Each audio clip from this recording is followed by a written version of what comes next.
বাবার এক মিত্র ছিলেন, বড়ই দুঃখী ছিলেন, বিপদে পড়েছিলেন।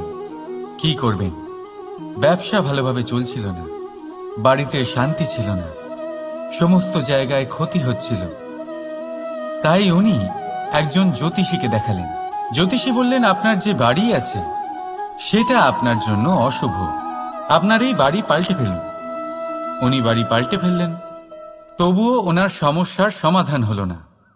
তারপর একজন জ্ঞানী ব্যক্তি ওনাকে বললেন যে আপনার জামা কাপড়ের যে রং সেটা বিপদকে আমন্ত্রণ জানাচ্ছে, এই জামা কাপড়গুলিকে পাল্টে ফেলুন।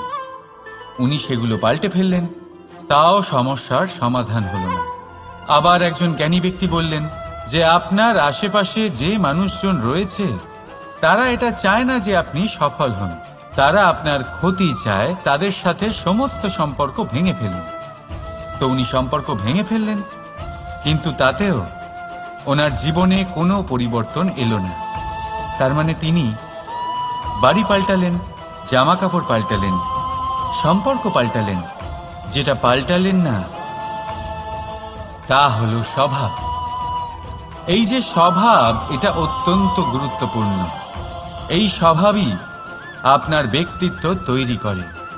তাই নিজের স্বভাব শুধরে ফেলুন, তাতে ভালো পরিবর্তন আনুন, সব কিছু ভালোই হবে।